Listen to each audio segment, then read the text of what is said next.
Ladies and gentlemen, on behalf of the India International Center and the Working Group on Alternative Strategies, welcome to this talk. And in spite of the scare of coronavirus, you're all here. Thank you very much. This talk by Professor Amit Bhaduri marks the 28th anniversary of the Working Group on Alternative Strategies. He's been many times on this platform, and thank you very much for joining us. Amit Bhaduri is an unconventional economist and a consistent critic of mainstream neoclassical economic theory, relentlessly exposing its logically flawed foundations. His contribution as an economic theorist lies in challenging the mainstream theory in a precise and yet compelling way, bringing into formal analysis the role of power in the analysis of the market economy. He has also been articulating alternative development strategies that seek to mobilize strengths and energies of the poor masses that are currently disenfranchised and excluded from the growth process. Educated in Presidency College, Kolkata, Massachusetts Institute of Technology in the United States, and Cambridge University, Amit Da received his PhD from Cambridge in 1967. He is taught at various universities across the world. I think that's about it. And now I would request Amit Da to speak on the subject, that's the Indian nationalism and the Indian economy. So that will be about 45 minutes. Yeah. After that, we'll 45 minutes roughly, and then after that we'll open it to the floor. So over to Amit Da. I must, before you start, I must acknowledge that we have Kapila Vatsayan, the life trustee of IIC, with us, and of course Ashish Da has joined us. He's the elected trustee of the IIC. Thank you very much. Well, thank you very much. Basically, the problem of a good introduction for the speaker is that the talk after that is usually a solid come down. So I warn you beforehand, don't tell me later. Now, before I start the talk, let me begin by saying that when Suhas requested me, or more exactly rather, I would not use the word persuaded, forced me, I said at gunpoint to him, to give this talk. We were long distance gunpoint. Yes. I basically thought that if I had to speak, I would choose a subject which is neither pure economics nor pure politics, because it's not of great interest at this juncture in India. I think what is much more important is to see the connection between how our economy and our politics is evolving. And that is why I chose the two words which are buzzing around the air in India, not only in Delhi, but in different parts of India, including in parts of South where I live. One is nationalism. Ordinary people who never thought of nationalism very often ask, questions in small colleges, in small gatherings and so on. What is nationalism? When did it become like this? And not only Muslims or a minority community, it is suddenly people have become aware that nationalism is something which you should know about, you should think about and so on. This is one thing. And the other buzzword is, of course, development, or rather growth. Growth has substituted development, and I'll have something to say on this also. Now, both economic development and nationalism are at two levels. At one level, they are abstract concepts for philosophers and for political scientists or whatever you call them, for people who do political theory. And at another level, it is a very live concept as history molds it continuously. What was nationalism at one time is not nationalism now, and it continuously evolves as a part of history. Now, these two notions of nationalism is almost like, the abstract notion is almost like saying, what you'd call, the abstract notion is almost like saying, it is a pure form. It's like, Plato said that there is a pure circle and all circles you see are deviations. Or Euclid's geometry says that there are parallel lines which never meet. You never see such parallel lines in real life, but it's a concept which you use as a benchmark. Similarly, you can do with nationalism, you can do with economic development and so on. But the really starting point is not these abstract concepts, because nobody started from there in history, except a few probably, ideological politicians. But nationalism actually started from in the way societies, states, and so on evolved. If you look at, very briefly, if you look at Indian prehistory of nationalism, the history before what we talk about nationalism, what was it? Your loyalty to the ruler and the land he ruled. That was basically what was called the nationalism of, if you call it, that is what was the allegiance of the people's, political allegiance of the people. Indian nationalism started taking shape, of course, and started becoming coherent, basically against the colonial state. It was the anti-colonial nationalism which really became more and more coherent in India. And that is what, when we talk about nationalism, that is what we almost use as the starting point. Now, this anti-colonial nationalism was not a unified stream. It was two different major streams were always there, if you leave out the beginning of the Congress and so on, but almost from the beginning of the 20th century, it was very clearly two streams. One stream was what is nowadays in history called the moderate stream, and the other stream is what you call the extremist stream. Now, both these streams were running parallel. Some were more important than the other, but both were there all along in the Indian movement. History, as we all know and is very often said, is the narrative of the victor. The one who wins, gives a dominant narrative of what the history is. Our nationalist history is no exception, and this is true of everything else. But these two streams were always there. And the clearest example of this, I take it, because it has some direct relevance to our time. I take the case of Tilak versus Gokhale. Now, Gokhale was a constitutionalist, Gokhale was a lawyer, was really thinking of the extending the rights to law, while Tilak was important for a special reason now, because Tilak was, to my knowledge, the first major politician who very clearly brought in religious symbols, the Ganesh Puja, religious symbol into Indian nationalism. He mobilized Indian nationalism to a large extent. In those days it was much more local, but to a large extent around the notion of Ganesh Puja. Now, this was the first, and Gandhi much later, when he came back from South Africa and went to see Tilak, wrote a very touching letter saying that Tilak is my guru because he showed me a way. Gandhi was a religious man, this was partly, but he also saw the importance which Tilak gave to relate to people through religion.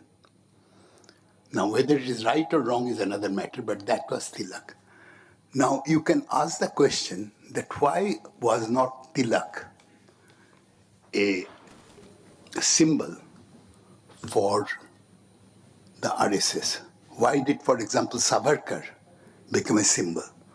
Now, Savarkar, there is a considerable amount of misunderstanding, and because so much is talked about him nowadays, I read a little bit both about him and about his original writings.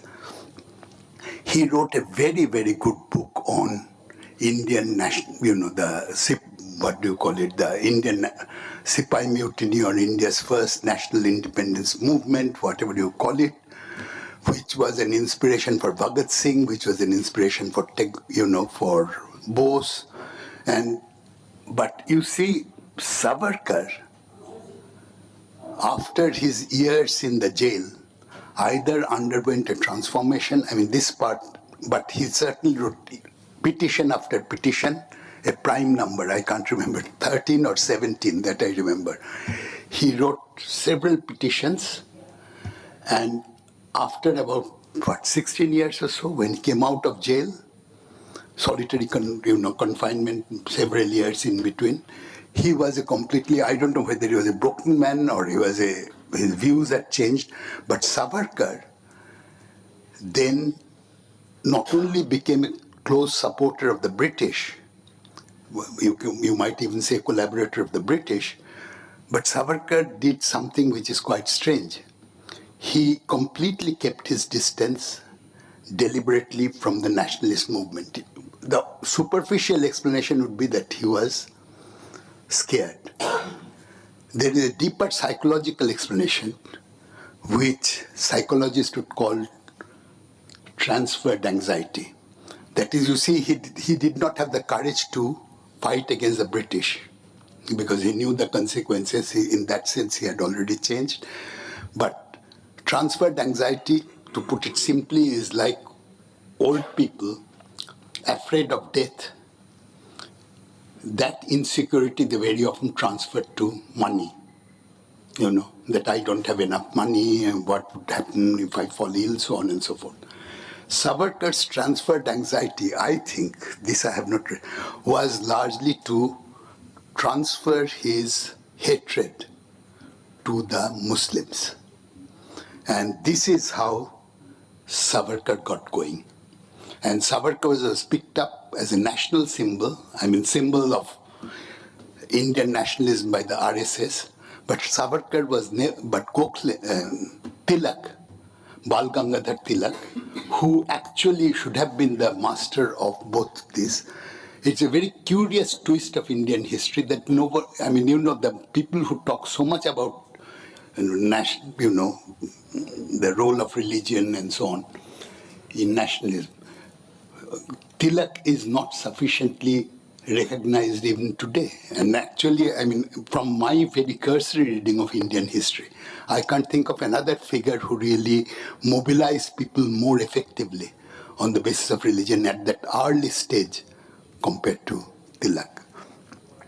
Anyway, this is Savarkar versus, Savarkar versus, if you like, Tilak or the nationalism at that stage. This is before Indian independence, and this is the different streams which fought for independence. And at the same time, there was this parallel stream. For example, there was Guru Golwalkar, who in 1939 said that we should take lesson. I'm not quoting exactly, but more or less exactly. 1939 said that we should, the Muslim problem, because by that time he had completely transferred the inspired by Savarkar. The RSS had already made the thing, and if you do not know, it is in writing. He said, and I have read that piece with great difficulty because it's not a particularly palatable piece to read, that he said that, the final solution, that is the Jews under Hitler, we have a lot to learn from it about how to solve the Muslim problem in India. 1939, Guru Golwalkar. Now, this was actually the pre-independence movement, and this is also saying, not to particularly talk about one political party, but how different the Indian nationalist stream was and how it came. But Gandhi's real achievement in spite of many other things, was to give it some sort of a great cohesion during that period through various things and so on. Now, when India became independent, 1947, we had the problem, or we meaning Indians had the problem, which was quite different. That is, the steam of anti-colonial nationalism was beginning to go out. Naturally, it had to go out. It goes out in every country. It went out in Indonesia, it went out all over Africa, and it has to go out. It's a matter of time. And new ideology was needed. Nehru's contribution, historically speaking, was to give it the shape of a developmental nationalism.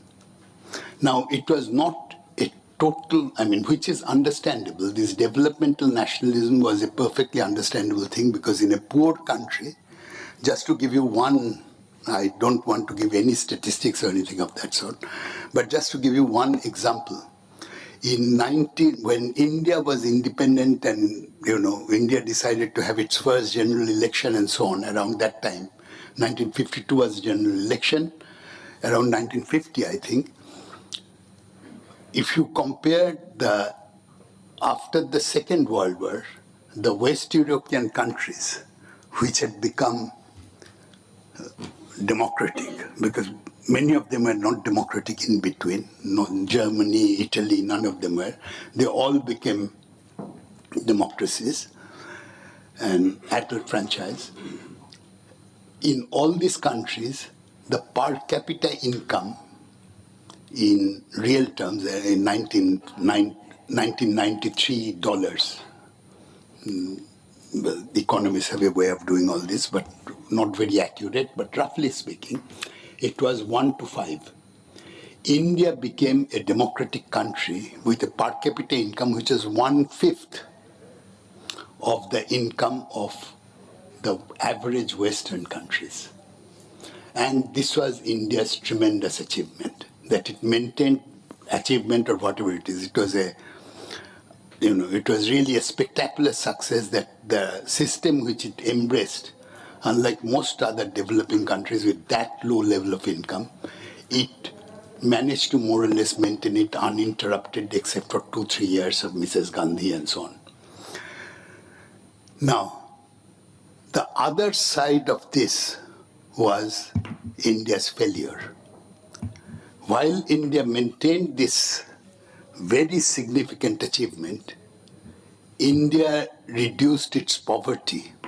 India was a very, very poor country. India continues to be a very, very poor country.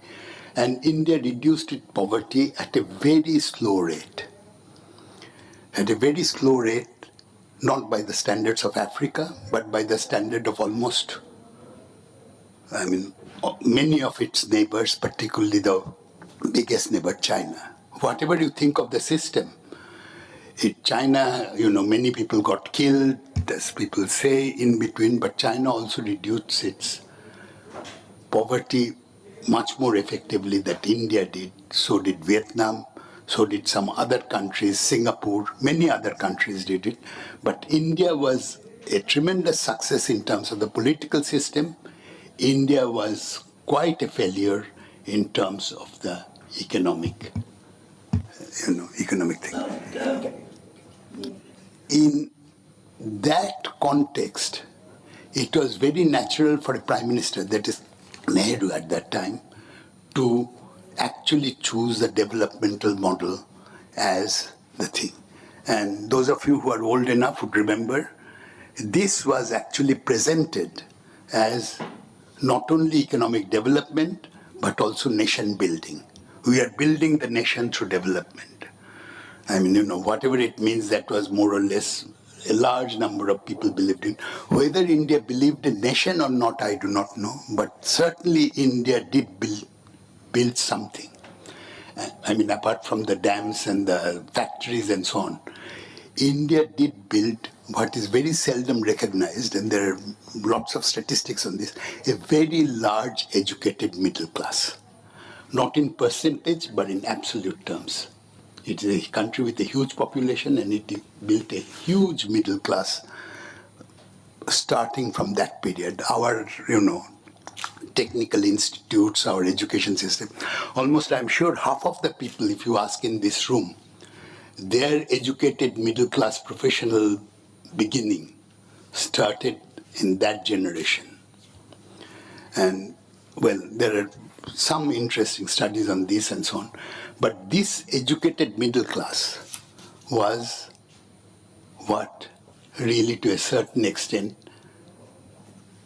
while it grew in absolute number, poverty reduced at a very slow rate, and the gap continued to a certain extent, with very many statistics coming out saying that, even now, close to more than three-fourths of India, more than 75% of India in early, 2005-6 were, earning very little, poor, so on and so forth. I mean, we all know it. If we have open eyes, we know India is not a particularly rich country, but it has a very large upper middle class. Now, this Nehru model, or the model of developmental nationalism, had one very important thing which I want you to remember in this short talk. Well, thank God it's a short talk, because I'm sure by the end you will all be bored. But anyway, this particular Indian nationalism, developmental nationalism, has one element, which was that it was state-led industrialization. The middle class and everything, people got jobs where? People got jobs in the government. What was important? To be in the government, to be somebody in the government, and or somebody in the, professional middle class, and so on and so forth. But this developmental nationalism, which was sort of state-led industrialization model, gradually started giving way to something else. There were reasons for it, but I do not have time. By 1991, there was a crisis, foreign exchange crisis, and so on. And the then government of Narasimha Rao and Manmohan Singh as the finance minister, they actually embraced a model which was, again, not a great departure in one sense, but a very big departure in another sense. From a state-led model of industrialization, it became a private sector, or more exactly, a corporate-led model of industrialization. Again, just like I said with the, Tilak, like the Tilak Savarkar distinction, and why Savarkar became what he became. I think there is also a thing that when Manmohan Singh became the finance minister and later the prime minister, I remember I was somewhere outside India. But all popular magazines, I mean, I don't mean popular magazines, all popular economic magazines, economic political magazines in English, in other languages in Europe, said that, the God's gift to the world has come, to the third world has come, almost in those terms, basically, if you read, because it was he was the first one at that time who was talking about openly, with the support of Narasimha Rao, very much so, of liberalization and private sector and so on, and linking with the world and so on. And this was, of course, also sweet music to the, I mean, right or wrong is another matter, but it was also sweet music to all the traditional, the London economists and so on and so forth. You look at some of them, at that time.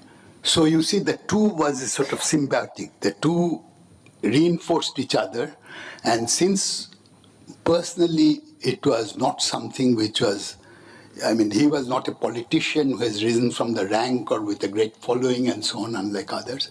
It was something which was, he had a definite idea, he was supported by a prime minister, and this went on. This became the official politics, that from a state-led industrialization, we turned to a corporate-led model of industrialization. Now, what we did not realize was initially it worked quite well. But it had two problems which I want to tell you. Again, just to give you one small bit of statistics, India grew very fast. India did not grow as fast as China, but grew more than double the rate of the world. And we did not talk about development, we talked about growth. That's also to be noted later. We talked about growth. India grew at more than double the global growth rate of output or GDP. China grew close to 3 times. But Indian official growth rate of employment in the organized sector was less than 1%. India grew at somewhere between 7 and 8%. Growth rate of employment was only 1%. Rest was growth rate of labor productivity, what you call efficiency. In China, you had the same thing, a very different political system and so on, go 3 times the world average, but its employment growth rate, official employment growth rate was slightly more than 1%. Now, this big difference between growth rate and employment rate started with at this time. And without going into economics and so on, let me tell you very simply, it's common sense. People say, why? Why did it? I mean, suddenly Indian labor became so efficient and so on. There were 2 elements which are very important. Corporations who were encouraged and who by their very nature wants to be internationally competitive and penetrate the international market and so on, didn't think much about the domestic market. They were not encouraged to think about the domestic market. And you see, if you want to if you want to compete internationally, what do you have to do? Very simply, you have to deliver on time, right? You have to produce goods of a certain quality control. And this you cannot do with traditional manual labor.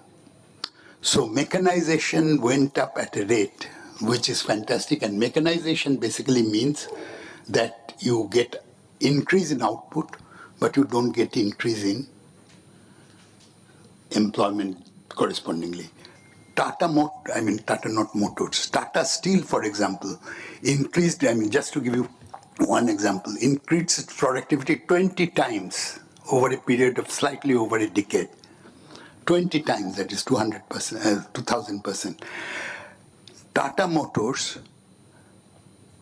reduced its labor force to 1/4 its original size. Just to give you one example. That is how productivity grows. Labor was producing much more, but employment was coming down. I could give you similar figure from Bajaj, I could give you similar figure from Kirloskar, each and every one of the big Indian industries. This is the paradox of, not globalization, of mechanization, unless you can increase your market sufficiently. China did slightly better than India, but not very much. And China also ran into a big employment problem of the same time. But they both were following a model where you must be internationally competitive. And China now has changed to a certain extent, but that is not my topic. India didn't. India hasn't. As far as I see, even today, made in India, so on and so forth. But basically, you just go to the market and you'll see how much we produce. If the bullet train project is not an Indian project, it's a Chinese project, even if it works out. Anyway,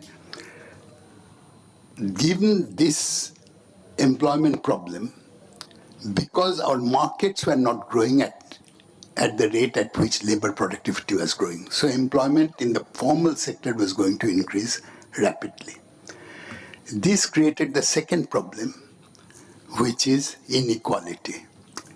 India had inequality, but inequality in India was, without going into the statistics, there are various measures and so on, Indian inequality was more or less stable during the period up to 1991-92, or even till the year 2000. It was more or less similar. It was going up very slowly, but then it started going up rapidly.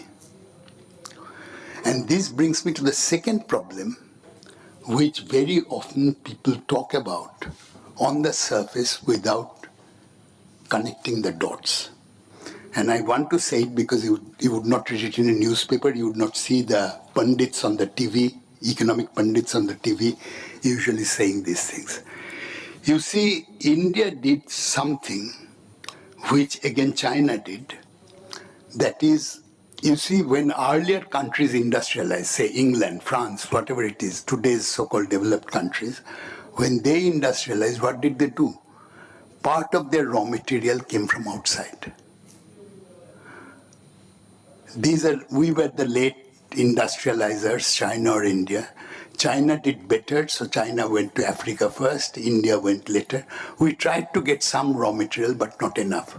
So we had to, I don't want to use the, exaggerate, but we literally had to go in for internal colonization.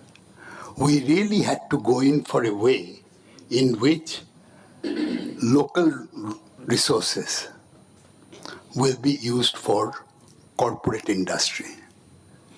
You go to most parts, you go to Jharkhand. I have traveled in these areas. That is why somebody was asking, I don't stay in Delhi that often.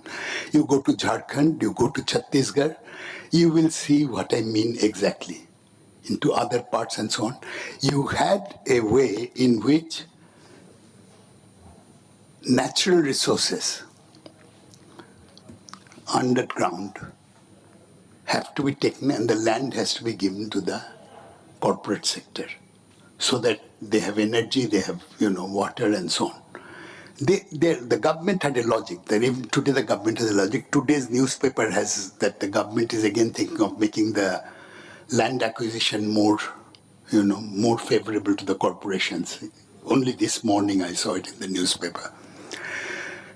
They have a logic. The logic is, India has poor infrastructure, India has, not such skilled labor force and so on. And this was Manmohan Singh's original strategy. We'll compensate for this and Chidambaram's. We'll compensate for this by giving the land, water and other things, relatively electricity, on heavily subsidized prices so that they can internationally compete. What they again did not see that what would happen to the domestic market, neither China or India.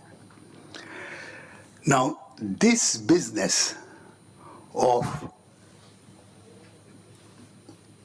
like nationalism, it coalesced at a point where the present government, which follows the same model but with far more vigorously. Whatever it says, notwithstanding words, it is far more dependent on this model of growth. They are following this, and in the process, now, as you know, employment is not generated. High-level employment in the informal sector, which requires a formal sector to grow, the organized industries to grow. That is not growing very much. Leave out all this demonetization and so on as, temporary bips. Leaving out all this, basically you are in a situation where these things are not growing, but what is certainly happening is that the rural areas, from where whether they're able to take land or not able to take, these areas where the natural resources are not only getting depleted in terms of environment, which is not the place I want to talk about, but it is getting thoroughly depleted in terms of the fertility of land, so on and so forth, in these areas where it has been taken. And it's a large area, about 20% of Indian cultivated land today, where it has been affected. On a very rough estimate, government doesn't have a proper estimate. Now, these two forces these two phenomena are converging in India. One is the phenomena of unemployment, because you have mechanization, you don't have a growth of the market, and so on and so forth.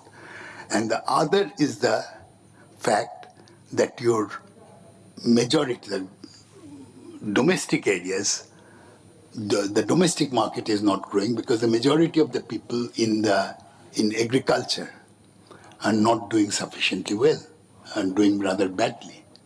So once you combine these two, you have much of an explanation of what is happening in terms of the crisis.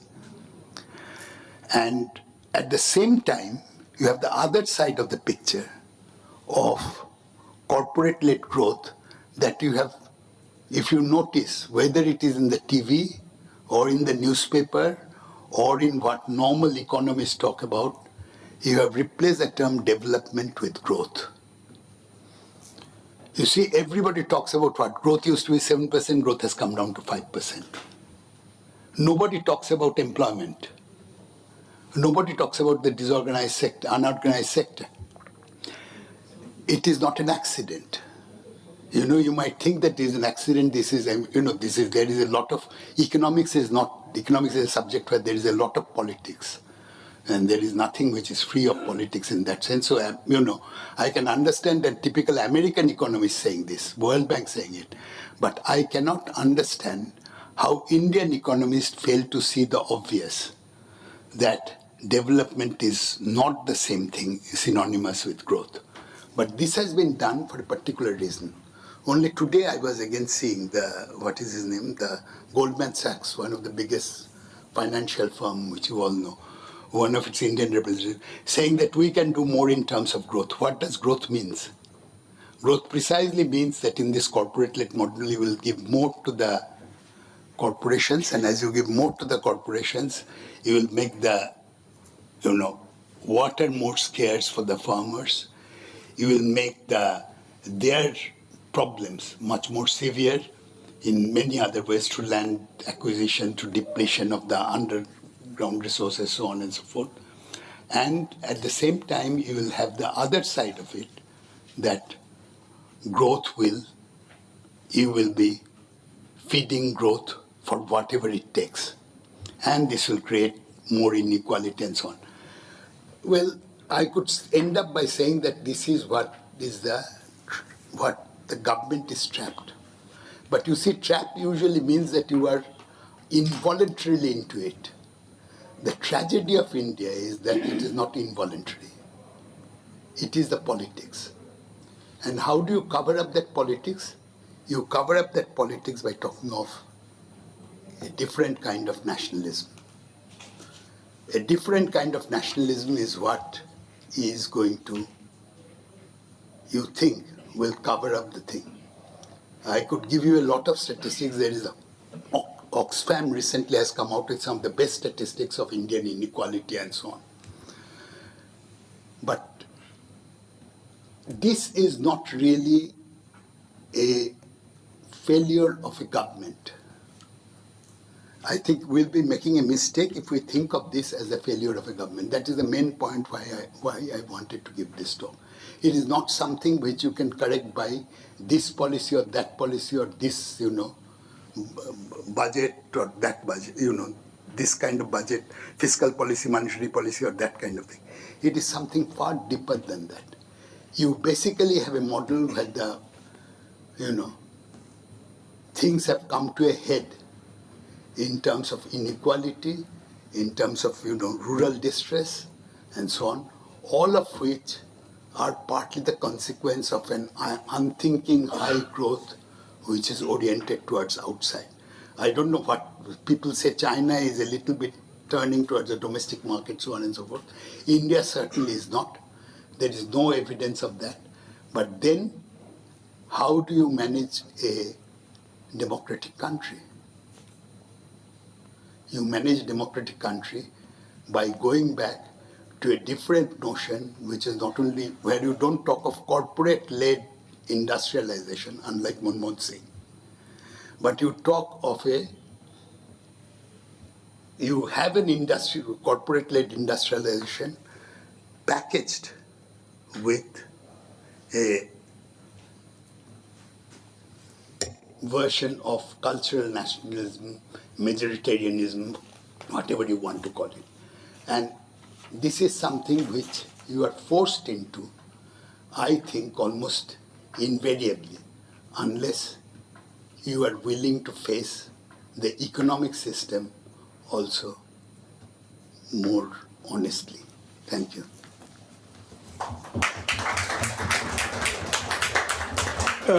Thank you very much, Amita. Now, there's a ritual which we should have done earlier before we began, but somehow it was left out. It is, we remember our artisans across the country, and this comes from Salem in Tamil Nadu. Yeah, I know. So it's called Ganga Jamuna. You know, down south we talk of Ganga Jamuna. So it's pluralism. So can I just honor you with this before we begin the next part? You look at me, sir. Thank you.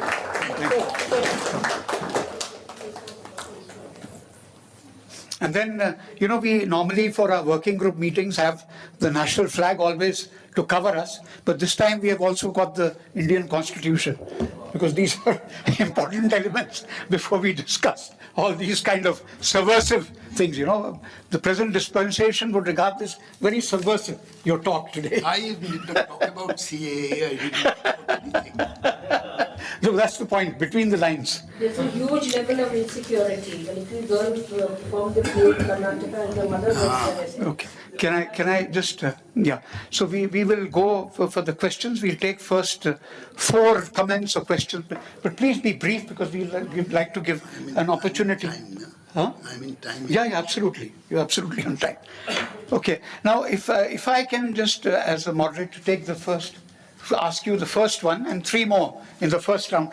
There is, we have a piece by Manmohan Singh yesterday in the Indian Express, where he talks of India sliding from being a global showcase. As you mentioned, you know, he was treated like a god when he came up in 1991 for the third world. So it's India sliding from being a global showcase of liberal democracy to a majoritarian state in economic despair.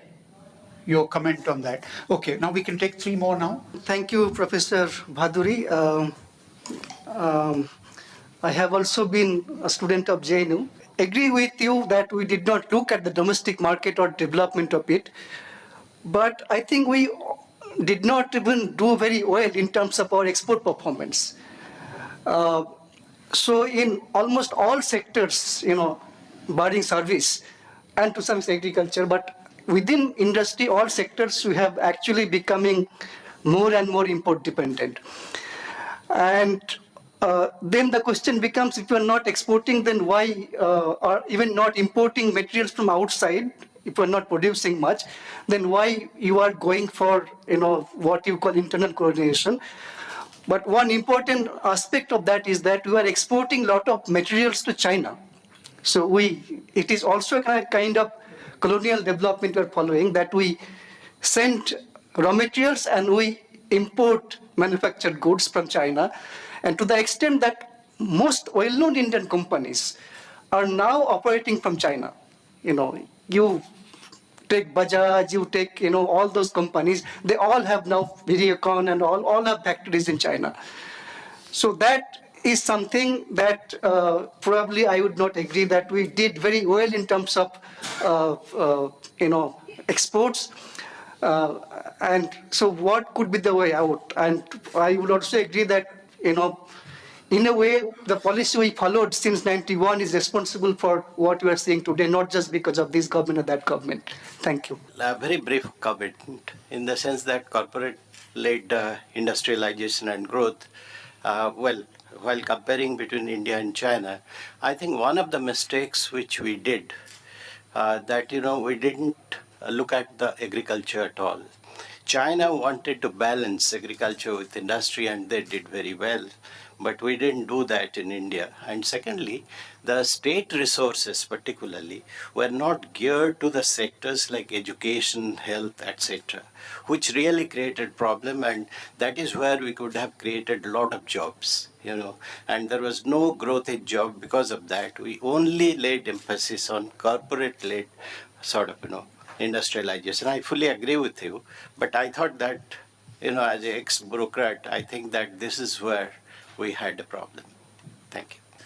Since the beginning of independence, we followed wrong models. Either it is state-led industrialization or then the corporate model. And it seemed as if the growth model all over the world seemed to be inevitable. There is no alternative to that. So if as an alternative, I would like to question whether nobody tried the Gandhian model or any other model than the growth model. Do you think there is a possibility of trying a different model than a growth model? Thank you. I'll be brief for two reasons. I am not the fountain of all wisdom, so most of my answers would be incomplete. And second is other people should speak on different aspects. On your first question, majoritarian state, we are in a pathetic state compared to, liberal democracy. I think, you see, it is true that today we define or try to define majoritarianism in a way which has a very strong religious color, and personally I don't like it. But that's my personal like and dislike. But I think there is also something else which is more fundamental, and that was underlying my talk. Because you asked, I make it clear. You see, there was also a question of majority versus minority, between country and city, between poor and the rich. And when you say our democracy has been so successful, we mean it in a sense which is very partial. I mean, I didn't say it in the beginning, but I briefly hinted at it, that it is a democracy which worked and which is liberal, which is good, and which I would not like to live under a dictatorship, nor would most of you. But at the same time, it is also quite true that it is a democracy which did very little for the very poor, and in that sense, it ignored the majority.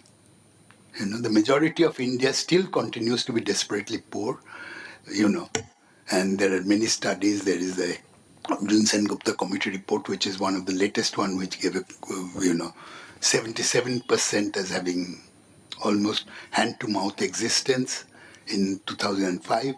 And things have, if anything, got worse in many ways. But don't be taken in by broad terms like majoritarianism. In the present context, it has a meaning. And its meaning is its religious connotation. And Manmohan Singh is right. But if I go back to his performance, there was a different kind of majoritarianism. On the second question, on export, domestic market, etc., you see, I don't know whether you did economics, but you see, if you don't have an export surplus, you don't have a foreign trade multiplier, the technical answer. So India's domestic market never expanded even because of export, because we always imported more, we bought more from outside than we sold. So our domestic market actually shrunk rather than because of this globalization. But you see, once you turn, after all, what does globalization mean in simplest economic term?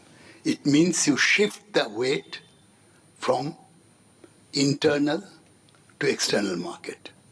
If the Nehru period was a greater emphasis on the internal market, this was a deliberate shift in favor of the external market. Now, whether you succeed or not is another matter. China succeeded more than India. India didn't succeed is another matter. But you see, the policies were geared to it. The policies were geared to it, and this is what actually was, in the beginning, it helped not because of the external market, but because the corporates felt free, they were helped, Indian growth went up, and all this is to the credit of the NDA 1 and 2. UPA 1 and 2. Particularly UPA 1, I would say. But at the same time, it didn't really address the basic problem of who is the majority. So today, when you are hit at the back with a very wrong notion of what is the majority, I can turn back and say that, that it's a majority. The majority is what you define. It is like, It is like any socially constructed thing. I'm saying that the majority is the poor. Who says the majority is the poor? You can say the majority is a religious group. You can say the majority is the Hindi-speaking group. You can say majority is this, that. You can mention anything and you can construct around it the notion of a majority. That is the problem.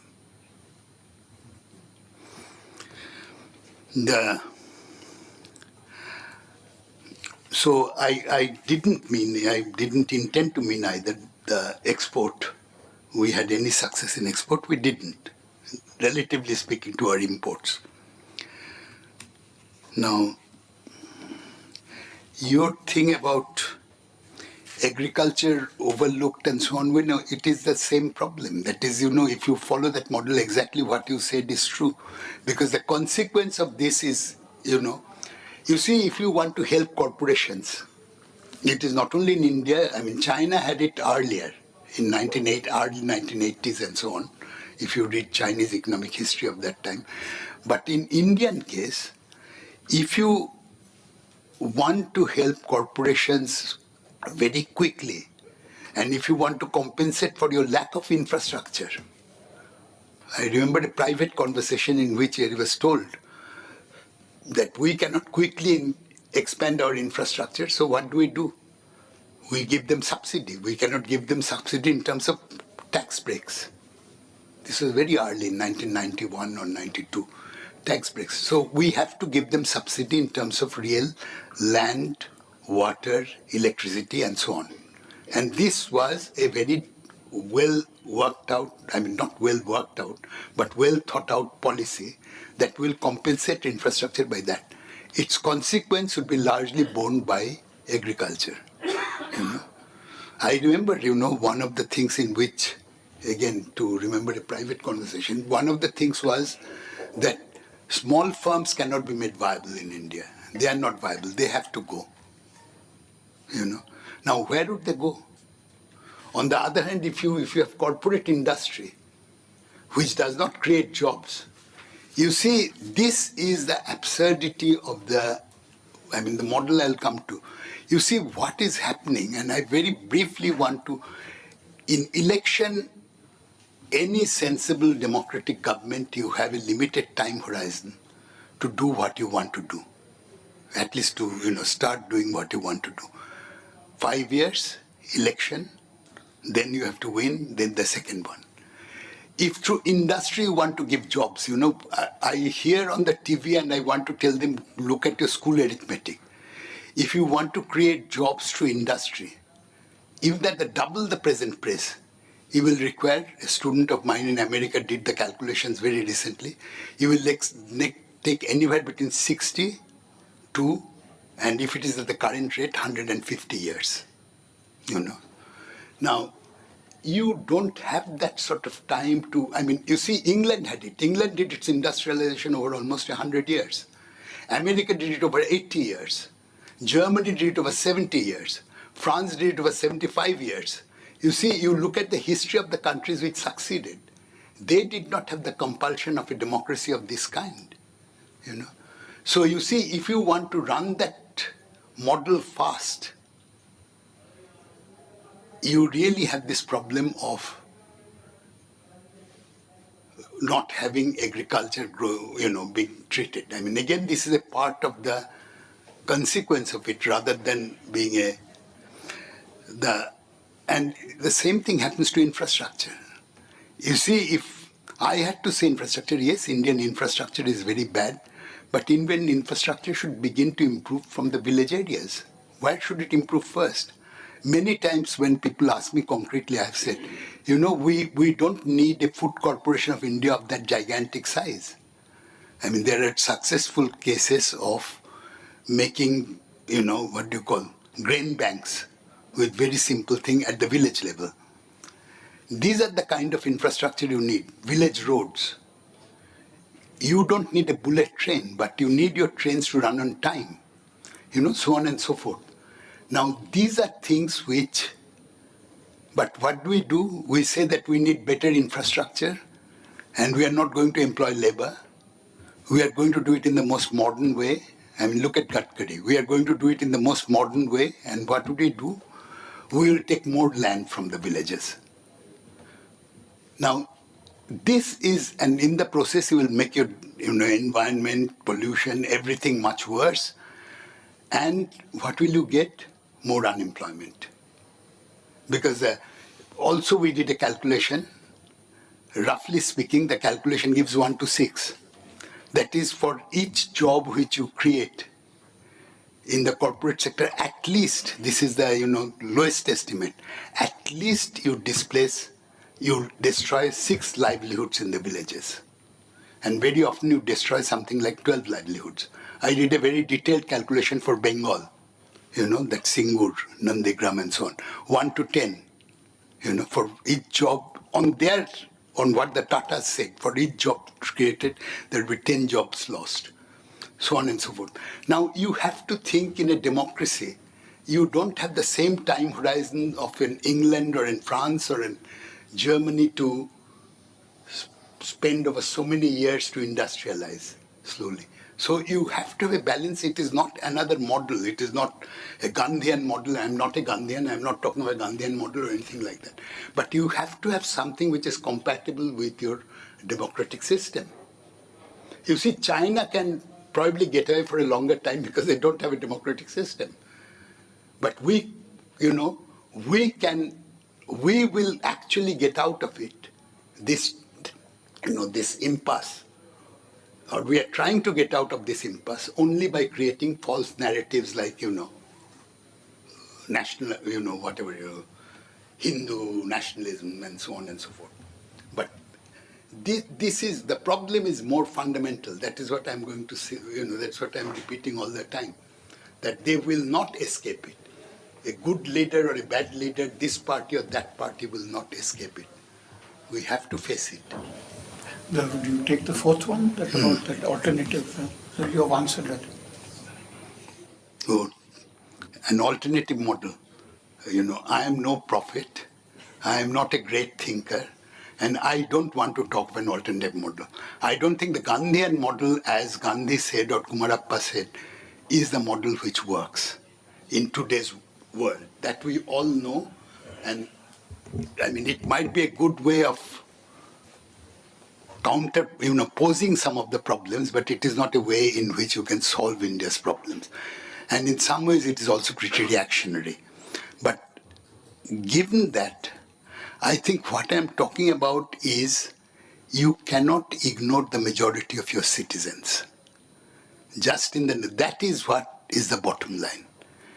Just as you cannot ignore the majority of your citizens by saying that, well, unless I will define who is a citizen today. Just as you cannot do that, you cannot define who is your citizen just by your model of growth. You have to think of a way in which majority of people in villages and so on have their place in the model. And we haven't tried it. I think, Nehru at his time had a good point, had good justification, but we don't have it now. What do you think is the way forward for the Indian economy to gallop further and help the society at large at the same time? I have the privilege of being an alumni of the same department, of the same institution that you come from, sir, Presidency College Economics Department. I'm just referring to the two kinds of majoritarianism that you've spoken of. The one that is resultant of the Manmohan Singh type of government, and the other majoritarianism that as we have under the NDA 2 or Modi 2.0. Now both are going to head towards a very explosive, lead to explosive social tensions. So we do need to address this in some manner. What is your idea or solution to this? The pro-reformers are saying that the reduction in poverty is much higher compared to the pre-reforms period. And they're also saying that this in the growth phase, the enrollment of the schools, enrollment has increased. That is a part of the development compared to the pre. Do you agree with these facts? And in school, if you see the development, in the growth phase, the development has taken place in school enrollments have increased, and a lot of social security schemes have come, like pensions and all. So all this was made possible because of the growth. That's what these pro-growth economists are saying. Well, thanks a lot, Amit, for this talk and about this lexical evolution that accompanies changes in policy, especially the lexical evolution between development and growth and the changes in this. But this has a much longer history. And it was, for me, it was really very enlightening to see that this is carrying on, because this is at least a 300-year-old evolution, starting from the word improvement in the 16th, 17th, and 18th centuries, which around what is called the Industrial Revolution, or the advent of modernity, changes into progress. And then, somewhere between the two world wars, a new word is coined, which exists, but it gets a completely different meaning, and that is development. In fact, which actually gets development. And this word gets body to it only after the Second World War and in the context of the Cold War. So it's not just an Indian development of Nehru, it is something which is being co-constructed with the construction of the post-Second World War world, of progressive post-colonial world, not in terms of post-colonialism, but in terms of chronologies. So it's a post-colonial world which is emerging with a polarized world, and in that, the place of everyone and how development becomes the logic which is going to hold everything together. So it's a period of, let's say, there's no definite answer to anything, even to what development actually means. And it was very interesting to see how this is now going off into growth for economists, because this whole thing was basically an economist's monopoly as to how to define development. Now it's become a question of quantitative economics in terms of growth, in terms of numbers alone. And I'm just wondering as to whether this is anymore, whether we can leave economists to look at this problem anymore, whether we can even ask an economist about what has to happen. The question now is to impose even on economists very many other dimensions, especially the dimension of the environment, which is never mentioned, the dimension of gender inequalities as well inside of society, the very actors we have to actually identify. And these actors can be human, but also non-human actors, because we're looking at the environment, we're looking at ecosystems today. And without that, I don't think we can, but of course, I mean, it's very interesting to see where we are going with economic thought. And thanks for that. You and I have agreed on everything since the Marshall Library at Cambridge. So I don't have a question to challenge you, but I do have a question which has been bothering me. Is it the Manmohan economic model that has resulted in the Modi political model? Fully agree with your analysis. I want to draw your attention only to two factors, because though the title of the talk included the concept of nationalism, I think this needs further thought, in the sense that the word nationalism was hardly ever used before the 17th century. It came into vogue and common usage only after the Treaty of Westphalia was signed in 1648. Before that, the usual term was patriotism. So when Dr. Johnson said, patriotism is the last refuge of the scoundrels, he meant nationalism is the last refuge of scoundrels. and I don't have to labor this point in today's India. Now, that there are fundamental differences between patriotism and nationalism. Patriotism is a sentiment. Patriotism nobody learns and nobody teaches. You acquire patriotism the way you acquire your mother tongue. Nobody teaches you mother tongue. You acquire it. It almost comes out of the environment and your interaction with it. Similarly with patriotism, because earlier learning, exposure to the world where you spend your childhood always has a precedence over your later learning and later exposure to other territories. So that sentiment is called patriotism. So everybody is born patriotic. Little bit like the Sikh belief that everybody is born a Sikh unless and until he opts out of that. So, but nationalism is not a sentiment. It is an ideology. The way of the time of acquiring patriotism is your childhood. The time for acquisition of nationalism is your adolescence, when the youth, as a young man or young woman, you get exposed to ideological world. Then you choose ideology of your own in some way or other, driven by your inner drives or by circumstances or whatever. Or you're reading textbooks or some charismatic leader. So that time you acquire nationalism is when you are young, the adolescent. Adolescence is the time of acquiring nationalism. Now, this nationalism, being an ideology, gives you something which patriotism never did. Namely, that it also provides you with an enemy. It always does. Now, if I can depend on this famous Turkish psychoanalyst, he claims, and this is now more or less accepted, that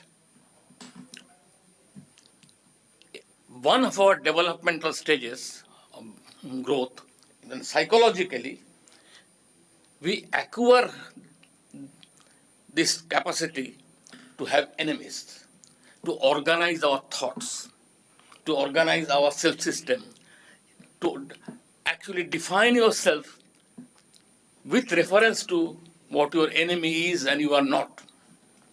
There are many subtleties there. I won't go into that. There's no time for that. But there is this part of the story also. So nationalism, without knowing it, the ideology of nationalism allows you to exploit this part of the story.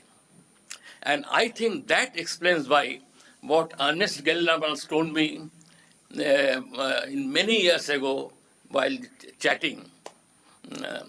I was very young and it didn't make sense to me, but later on I did find that to be very true. Namely, that you don't have to read any text to find out the nature of nationalism,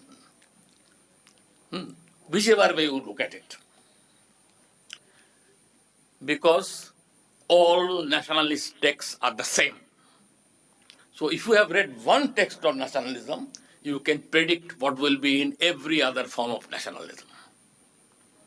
And indeed, I would say that in some sense, if you look at the history not of England, I want to suggest to you this, that England, France or Germany, how they have handled this whole problem, and you can compare this to the Asian experience, I think one thing is startlingly clear. I would call it the iron law, psychological law, but it's the iron law of psychology. Namely, that each of the countries of East Asia, which are now called Asian tigers, For a long while, that was the fashionable thing to call them Asian tigers. They were actually all man-eaters, not only tigers. Because every one of them, starting with Japan's imperial history, when there was basically a military-ruled regime, all the way down to Syngman Rhee and his followers, then on to Chiang Kai-shek and his son in Taiwan, then Marcos and his beloved wife, who had 3,000 pairs of shoes, footwear, in Philippines, to Mahathir Mohamad, who is India's export to Malaysia, a fake Malaysian Muslim, because he's a Malayali actually. I've been to his village. He changed his name.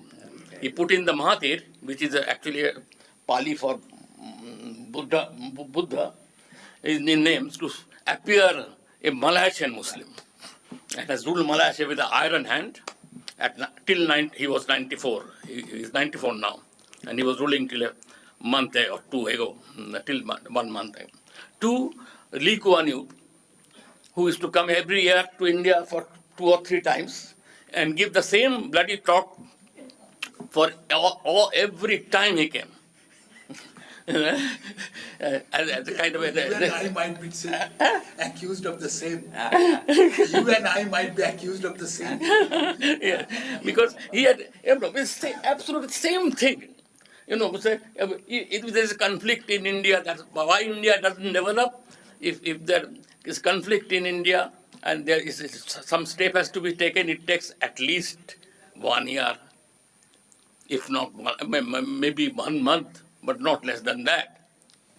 In Japan, it takes not than 1 week, and China, it takes not more than 1 week, and in Singapore, it takes 1 day. He was very proud of that.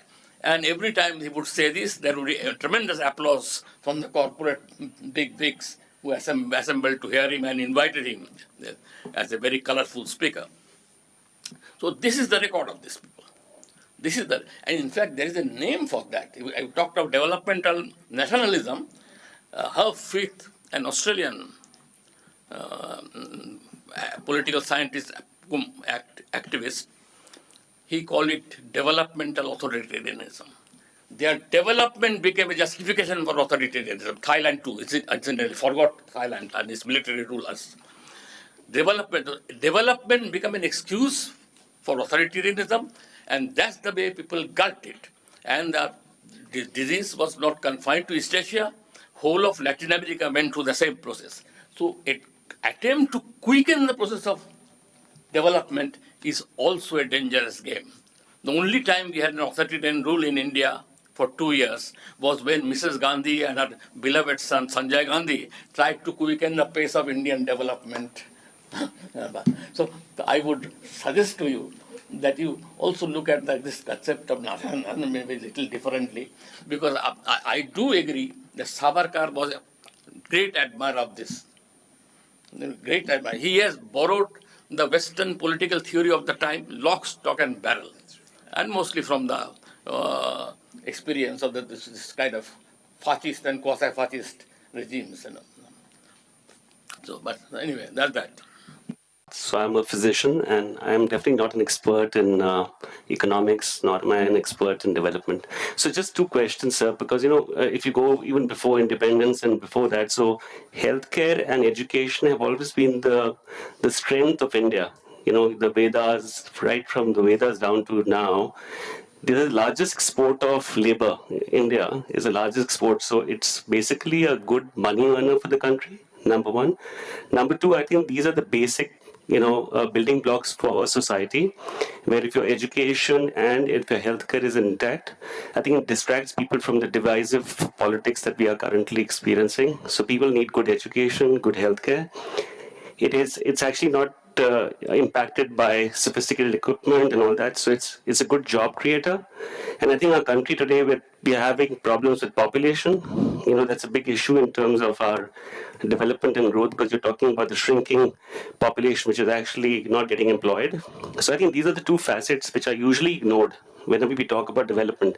I've heard about politics, I've heard about a whole lot of other things, but these two industries have never been given enough importance in anyone. And I think this is where job creation can happen, because the whole country needs to be served. Number two, I think a healthy and educated society will actually have distractions to all this divisive politics and all the other stuff, which is all the negativities is happening around there. People will understand their rights better rather than just complaining. And I think democracy is an easy kind of escape route for everybody, that because it's a democracy, then we can let go. So just want a brief thing that education and education and healthcare are the two big things. Just two quick questions. One, you talked about the flawed growth model. And I'm just wondering if it's a matter of a flawed growth model or if it's an issue of policy implementation. Second of all, if it is a flawed growth model, then what is it? What are the forces that have led that particular model to be maintained? And third, just one quick question, which is about labor and the lack of employment. And I've spoken to a lot of people in the corporate sector, and I think one of the things they tell me is they find it very hard to recruit skilled labor. And so that is indeed one of the reasons why they go in for capital-intensive production, and I think you alluded to that. And related to it, is it also not related to the kind of labor laws which have also restricted the ability of the corporate sector to actually hire people on a more flexible basis? Thank you. Well, I'll come to way forward is the last question, because if I knew, I'll come to it later. On the question on majoritarianism, I think the best way to answer is to go back to Manishankar Iyer's question. The Manmohan Singh kind of development defined majoritarianism in a certain way, and which is the typical way of talking about a liberal democracy, rights of the citizens and so on. Everything is maintained, but at the same time, outside politics, it's a market. The market will define who is in the majority, who is in the minority. To put it very simply, I think there is this notion of majoritarianism was deliberately changed because of the difficulties, and this is Narendra Modi. But I think one did not lead to the other. I mean, this is not what I believe is, or what I implied. I think what I implied is something else, that this way of trying to grow and penetrate the foreign market at the cost of anything is something which is bound to lead to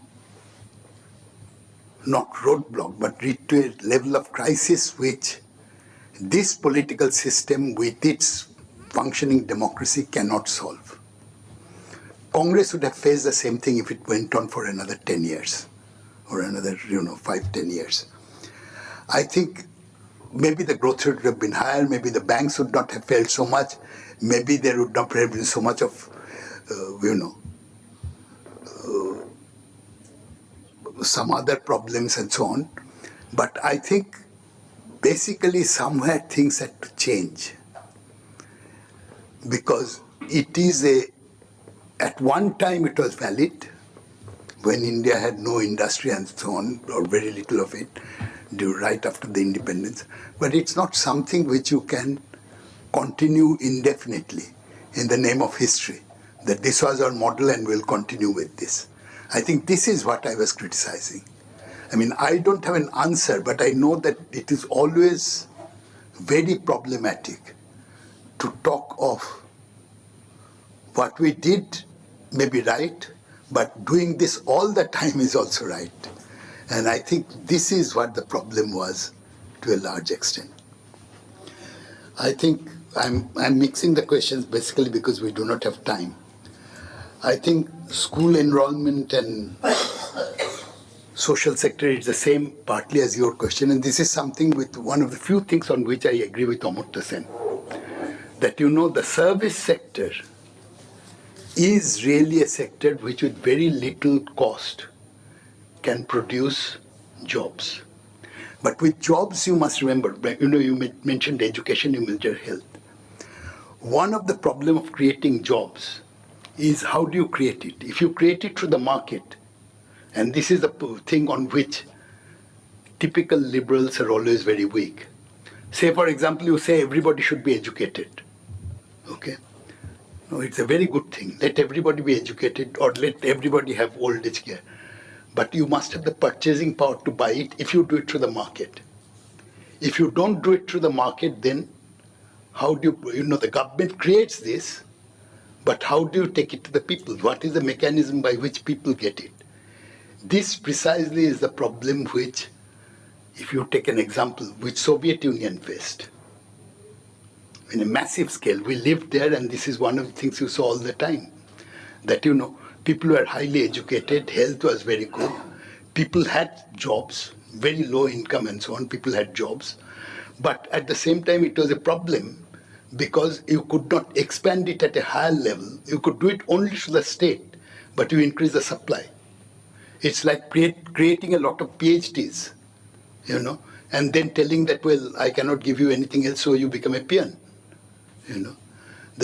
I think the problem with what you said is, it's, to put it in one word, it's a supply side. And this was always also my problem with people like, that creating education is good, creating health is good. They are good. They should be done. Please don't misunderstand me. But this is not sufficient to create jobs unless you mention how would they be transmitted, either through the market or through the state or through some other method, through decentralization, whatever it is. I can just say one thing here. You see, there is a model, just like you were mentioning different models, which is my favorite because I used to teach in Scandinavia, in Sweden, Norway, and so on. And I read quite a bit of their history at that time. One of the things is when the Social Democrats really made their breakthrough in the 1920s and 30s in Scandinavia, I don't know whether you know it, they said that we will create social wage. We will not give you higher wage, but we will give you better, we'll give you better schools, which means common schooling system. Everybody will have to go to the same. We'll give you better hospitals, and this is partly the way forward, I think. For example, in India, we'll improve the transport system. How? We'll improve the transport system, to give you a concrete example. Because everybody who is in the government must travel by public transport. I have seen the Norwegian Prime Minister in 1992, when Madhu was in Russia, actually running to catch a tram. I haven't seen it in any other Western country. But this continued till late. And this is why social democracy was so, and for years they managed to maintain this, system of public servants should use public service. You make a Modi or you make a Manmohan Singh or you make even me, well, I have no power, but people like us travel by public transport and they will see what happens. You don't have to have a dictatorship. You don't have to have a dictatorship, Western, the Asian tiger style. These things you can do in a different way, and the Scandinavian social democracies did show the way. This is partly the answer to your question, and this deeply impressed me. I read quite a bit about it. And the slogan for this was, we are not going to socialize the means of production, which is a sort of Marxist idea.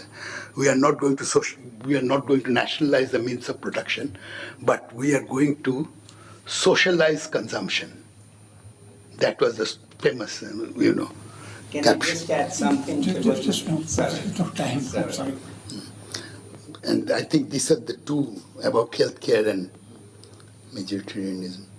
Well, about the notion of historical progress turning into development. The whole problem with this, and also partly with what you said, I mean, it is one thing to talk of it, as I started by saying, concepts in the abstract. And it is true in the abstract there is a, nationalism by definition. If you have read Tagore, I'm sure you have on nationalism and so on also. By definition, nationalism creates its opposite.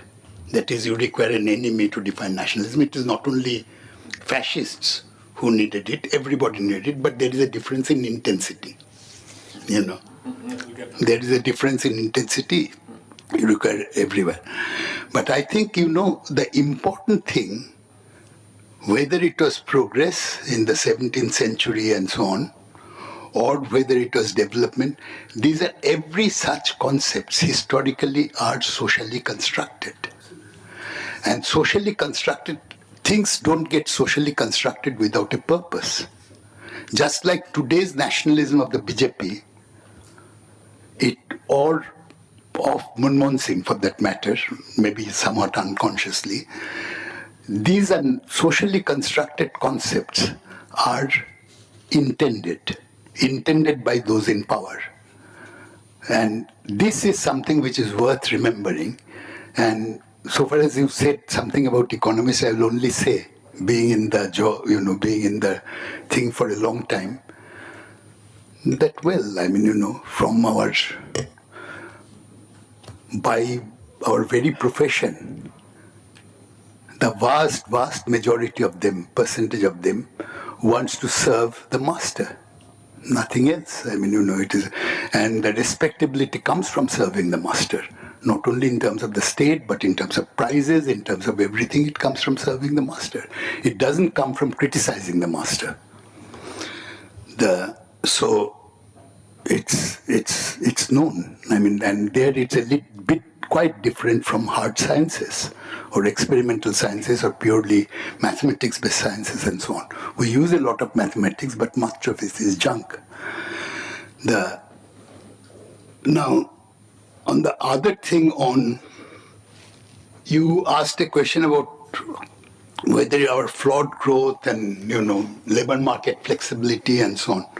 I think the essential thing is there is a very clear difference, even in mathematics, there is a very clear difference between flaw in design and flaw in implementation, right? It's very often used as a flaw in design versus a flaw in implementation.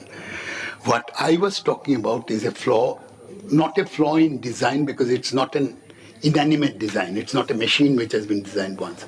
But when you construct a social model of development, it might be but it might be the valid model for a time being. It might be the workable model for a time being. I still believe that the late 50s, early 60s, that was a valid model in many ways. But you see, it is not a model with which you can continue. This is where probably you and I differ. I don't know. I think, I am not giving a blanket yes or no. I think presently what they're doing is just a no. I don't think it can work. But I think what happened at that time, they should have changed. They should have changed, and the change does not mean from state to the market. It meant very much like, going in for social wage, going in for, other things, including really things like, there was I will just end by saying this, I don't want to. I will end by saying just one more thing. You see, if you read the debate between first with Gandhi and then with Nehru and Ambedkar, I think, which I recently read very thoroughly, you find one very interesting thing. Ambedkar, I don't know if you have seen it, Ambedkar made a very clear division between social problems, social inequalities, caste, so on and so forth. Today it is religion, which can actually be tackled only by the state. What we will call a state subject today, not law and order and so on. But these are things which he did not, even though he was a complete liberal. In economics and so on, he was a complete market-oriented Western liberal at that time, that you cannot solve a social problem like this only by making a law. He was making the law, but he knew that the state had to come in a big way. this is something with which Nehru agreed, But Nehru believed that to a certain extent, the economic model will solve it. That, it is like saying that if you educate people, they will not be communal anymore. That sort of thing, Now, there was a big difference at that time, and the flaw in design, I think, was I do not know. I think the economic model I've talked about, but the social model, the social discrimination of caste. I mean, we know the stupidity of for example, of the communists, of not considering caste and only talking about class and so on. Now everybody sees it. But I think what we do not know is gender, caste. It is very much easier to talk about these things, but how to incorporate them, if not only through the state, how to approach these problems. I don't know the answer. But I think there is an element of this which is almost not addressed, because these are not social problems. When you talk of identities, and that's the end, when you talk of identities, you never make a distinction between, like you made a distinction between nationalism and patriotism, very rightly. But when you talk of identities, you always tend to forget. I read glanced through Amartya's big book, or Eric Hobsbawm, the Marxist historian. They make a basic mistake. Not all identities are the same, not only in terms of importance, but some identities are voluntary, some identities are involuntary, right? That I'm born in a low caste is involuntary. That I'm born a woman is involuntary. That I'm born... Now, and it is this involuntary identity, it is this, what shall I say, involuntary identities. This is the liberal fallacy. These involuntary identities, these are the ones which becomes the social modes of exploitation to a certain extent. And this is something, I think, which we need to really think about. I don't know whether the state can do it, but it is. I was not making such a simple thing that it is a failure of implementation or it's a failure of design. It is a failure of design. And labor laws and so on really comes much more of secondary importance. He was talking about Singapore. Singapore has the most strongest labor law against the labor in many ways and so on. And therefore, it did attract investment and so on. But I have had students from Singapore, many students from Singapore. Most of them say, even though their income was much higher, and this happened very often in Scandinavia, they say, we don't want to go back. One Chinese girl told me, sir, you find me any job. I was a professor there, you find me any job here or in... I said, why? But Singapore has a high income and so on. She said, I will be forced by my family to get married to somebody I don't know. This was in 1993 or 94. The social thing is still very, very different from the economic thing. And that is the problem which we must face. Because in India, this is an acute problem. With patriotism, you imbibe these involuntary prejudices. I didn't want to say it, but if you and I had a debate or a long conversation, I would say, you see, childhood memory and so on, you become patriotic, but patriotic is also not a term. Deconstruct it. It has within it many such elements of what you call involuntary exploitative elements. Thank you. So thank you, Amit. Thank you very much. It's been an enriching experience. And, I like the humility of Amit. I don't have any answers. But, you set the thinking process. I think that's very important. You make us think. So we look forward to your next thing, a couple of years ahead. Thank you very much. Thank you very much. Thank you very much. But you don't respond well.